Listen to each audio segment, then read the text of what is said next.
নমস্কার, hostel number 26 থেকে আমি প্রকাশ। আজ অনেক দিন পর একটি নতুন গল্প নিয়ে হাজির। গল্পের নাম বুদ্ধির বাইরে। আমাদের গল্প যদি আপনাদের ভালো লেগে থাকে তো প্লিজ চ্যানেলটা সাবস্ক্রাইব করে দেবেন। শুরু হচ্ছে বুদ্ধির বাইরে।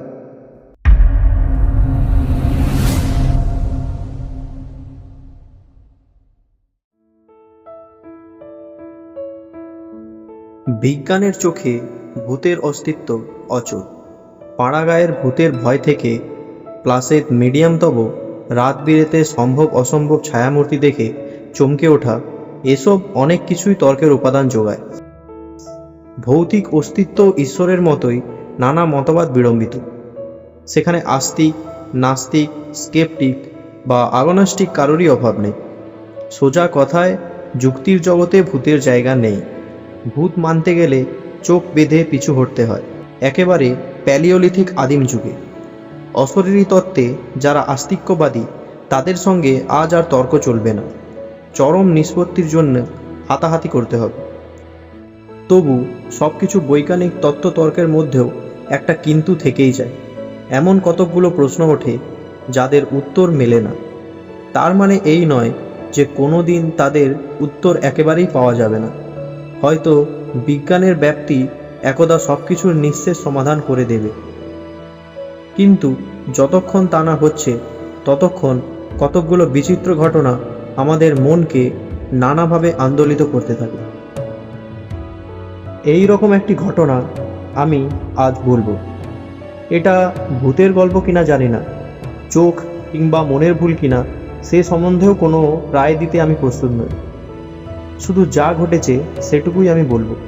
যার যা খুশি তিনি সেভাবেই এগুলোকে ব্যাখ্যা করতে পারেন।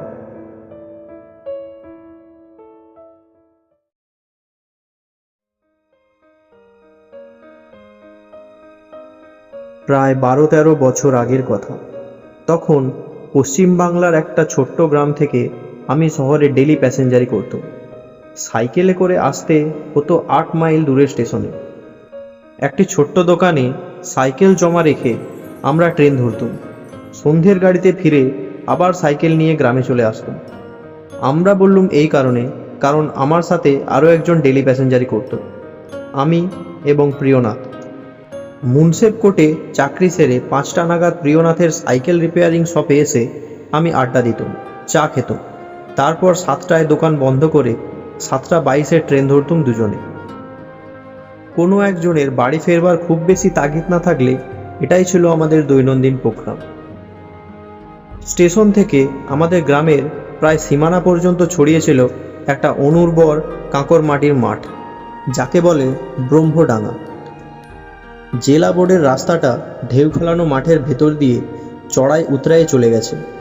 কোথাও কোথাও 20-22 ফুট পর্যন্ত ওপরে উঠেছে, দুধারে ঢাল জমি ছাড়িয়ে। পথের পাশে 1.5 মাইল 2 মাইলের মধ্যে কোনো গ্রাম নেই, শুধু এলোমেলো ফণিমনসা আর আকন্দের ঝোপ ছড়িয়ে আছে।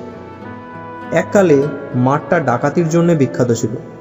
500 বছরের ভেতরে ওসব উপদ্রব আর শোনা যায়নি। কিন্তু তবুও এ পথে ফিরতে সন্ধ্যের পরে গা ছমছম করত।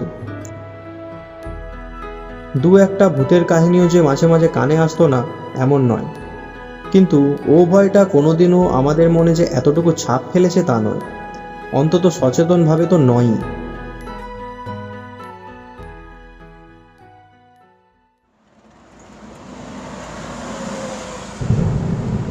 সেদিন কোর্ট থেকে বেরিয়ে কতকগুলো সরকারি কাজ সেরে নিতে আমার রাত হয়ে গেল। প্রিয়নাথের দোকানে আসতেই তার ছোকরা চাকরটা জানালো যে আমার জন্য অনেকক্ষণ অপেক্ষা করে যথানিয়মে 7:22-এ ট্রেন ধরেছে প্রিয়নাথ। আমার মনটা খারাপ হয়ে গেল। শুধু একা ফিরতে হবে বলে নয়, দিনটাও দুর্যোগে। একটু আগেই মুষলধারে বৃষ্টি হয়ে গেছে, সেই সঙ্গে আকাশচোরা বাজের ডাক। বৃষ্টিটা আপাতত থেমেছে, কিন্তু আকাশ এখনো ঘন মেঘে একটা আলকাতরার আস্তর দিয়ে মোড়া। যে কোনো সময়ে ঝমঝম করে বৃষ্টি নেমে পড়তে পারে। এরই মধ্যে রাত 9টার পরে ওই সীমাহীন কালো মাঠটার ভেতর দিয়ে একা 8 মাইল সাইকেল করে আমায় ফিরতে হবে। কারণ সন্ধ্যের পরে স্বভাবতই নির্জন পথটাতে এই বৃষ্টি বাদলার রাতে যে কোনো সহযাত্রী মিলবে এ আশা করাই বিড়ম্বনা, কিন্তু উপায় নেই, আমাকে যেতেই হবে। ঘন কালো মেঘের দিকে তাকিয়ে আমি একটা দীর্ঘশ্বাস ফেললাম। তারপর স্টেশনে এসে 8:28-এর গাড়িটা ধরল।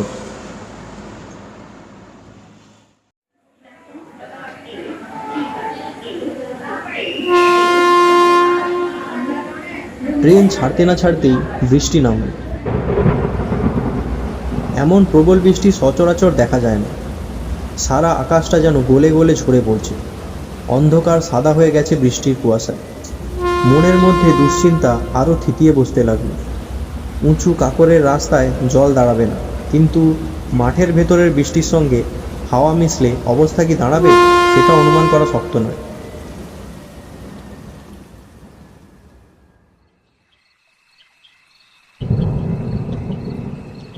বৃষ্টি বেশিক্ষণ রইল না। আধ ঘন্টার মধ্যে আমি স্টেশনে এসে নামতেই দেখি বৃষ্টিও ধরে গেছে। মেঘ হালকা হয়ে গেছে, শুধু অল্প অল্প ইলশে গুঁড়ি পড়ছে তিরতির করে। যে মুদিখানার দোকানে সাইকেল জমা থাকে সে লোকটা ঝাঁপ বন্ধ করবার উপক্রম করছিল। আমাকে দেখে হাই তুলে হেসে বলল, এই দুর্যোগের রাতে ফিরবেন?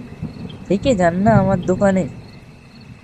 বললুম, আরে সে হয় না, বাড়িতে সবাই দুশ্চিন্তা করবে। আরেকটা কথা অবশ্য বলা গেল না, সে তাগিদটাই প্রবলতর।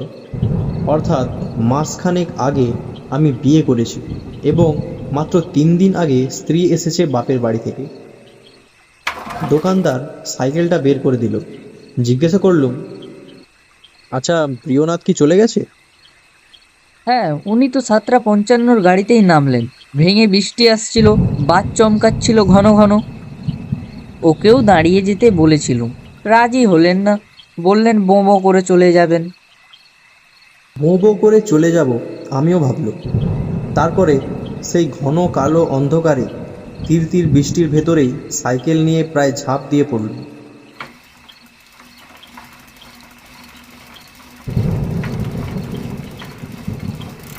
পনেরো মিনিটের মধ্যেই মাঠের রাস্তা এসে পড়ল। দুধারে নিবিড় কৃষ্ণতার ভেতরে ব্যাঙের ডাক, ঝিঝির আওয়াজ আর ছোট বড় নালায় বর্ষার জলের কলধ্বনি। ল্যাম্পের ছোট আলোটিতে সামনের 5-7 হাত দূর পর্যন্ত বাঁকুড়ার রাঙামাটি ছাড়া আর কিছুই দেখা যায় না। কিন্তু কিছুক্ষণ পরে সেটুকু আর রইল না। ল্যাম্পে তেল ছিল না, খেয়াল করিনি। ক্ষীণ হতে হতে দপ করে নিভে গেল সেটা। এইবার আমার ভয় করতে লাগলো। চেনা রাস্তা, যতই অন্ধকার থাক ঠিক নির্ভুলভাবেই বাড়ি চলে যাব।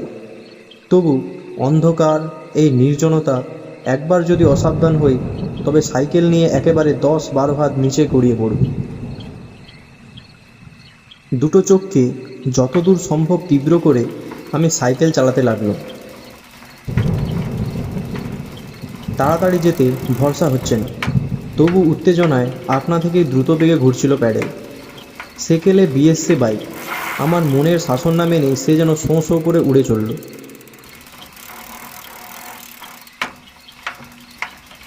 অন্ধকার ছিঁড়ে যেন তীরের মতো স্বর উঠল একটা। প্যাডেলে আচমকা পা থেমে গেল আমার। পেছন থেকে পরিষ্কার গলায় ডাকলো প্রিয়নাথ। ও সেনবাবু, আরে ও সেনবাবু, দাঁড়াও দাঁড়াও। বিস্ময়ে এবং আনন্দে আমি সাইকেল থেকে নেমে এলাম। অন্ধকারেও দেখা গেল পেছন থেকে প্রিয়নাথ দ্রুত আমার দিকে এগিয়ে আসছে। আরে অত তাড়া কিসের? আমি যে সে মাঠের ভেতর 1 ঘন্টা ধরে তোমার জন্য হাফ ইস্টেজ করে দাঁড়িয়ে আছি। আরে কি ব্যাপার, সেই 7:55 ট্রেনে নেমে এতক্ষণ মাঠের ভেতরে কি করছিলে? প্রিয়নাথ বলল, আরে সে অনেক কথা, ভারী মজার ব্যাপার হয়েছে একটা। এই বর্ষার রাতে মাঠের ভিতরে কি এমন মজার ব্যাপার হতে পারে? আর তোমার সাইকেলই বা গেল কোথায়? অন্ধকারে প্রিয়নাথ আবার অল্প একটু হেসে বলল, আরে বলছি তো সে অনেক কথা, গ্রামে ফিরে শুনবে। আপাতত তোমার সাইকেলের কেরিয়ারে আমাকে তুলে নাও তো। বেশ ঠিক আছে, তাহলে উঠে পড়ো চটপট। প্রিয়নাথ কাছে এলো। দেখেছো কাণ্ড, একেবারে জলে কালে মাখামাখি হয়ে গেছি। হাড়ের ভেতরটা কাঁপছে শুদ্ধ ঠকঠক করে। কি হলো, পড়ে গিয়েছিলে নাকি?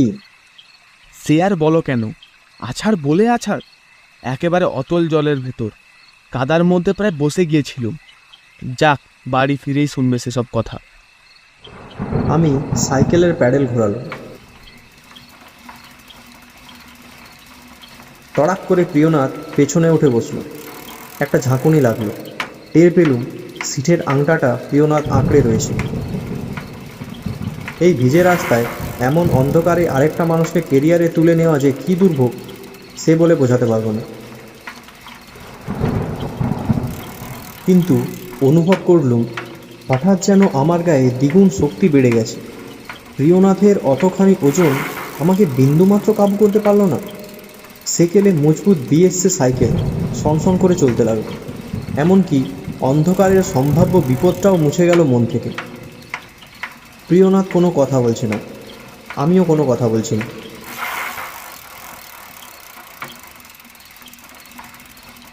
নিঃশব্দে প্রায় 15 মিনিট চলবার পর হঠাৎ দূর থেকে জলের একটা উগ্র গর্জন শোনা গেল। আমি চমকে উঠে বললাম, আরে এই খেয়াইতে বান এলো নাকি? এইবার বিচিত্র ব্যাপার ঘটল একটা। প্রিয়নাথ আমার কথার জবাব দিল ঠিকই, কিন্তু পেছনের কেরিয়ার থেকে নয়। পরম বিস্ময়ে দেখলুম আমার সাইকেল থেকে প্রায় 15 হাত সম্মুখে 2 হাত বাড়িয়ে দাঁড়িয়ে আছে প্রিয়নাথ।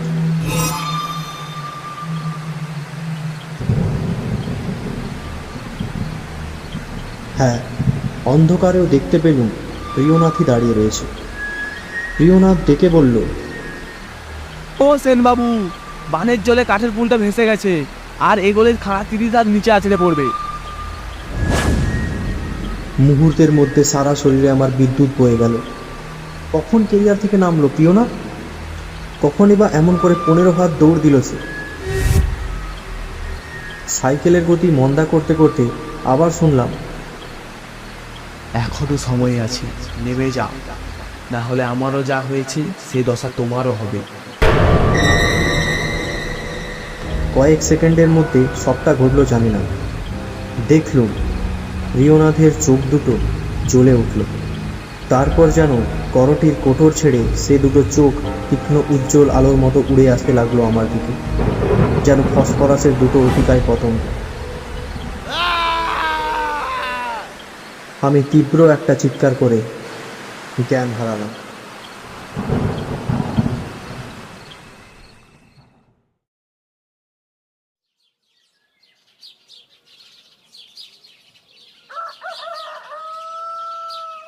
পরদিন সকালে আমাকে পাওয়া গেল রাস্তার ওপরে। সাইকেলটাকে জড়িয়ে ধরে আমি পড়েছিলাম।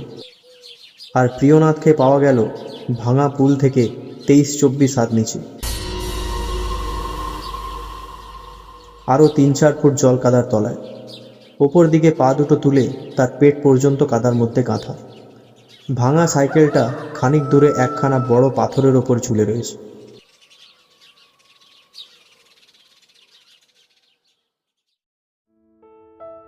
নমস্কার, হোস্টেল নম্বর 26 থেকে আমি প্রকাশ। প্রধান ভূমিকায় আমি প্রকাশ, মুদিওয়ালা দোকানের ভূমিকায় সুমন, কথকের বন্ধুর ভূমিকায় মানস। যদি গল্পটা ভালো লেগে থাকে তো প্লিজ একটা লাইক করে দেবেন ও চ্যানেলটা সাবস্ক্রাইব করে দেবেন, যাতে এরকম আরও গল্প আপনাদেরকে দিতে পারি। ধন্যবাদ। দেখা হচ্ছে পরের গল্পতে।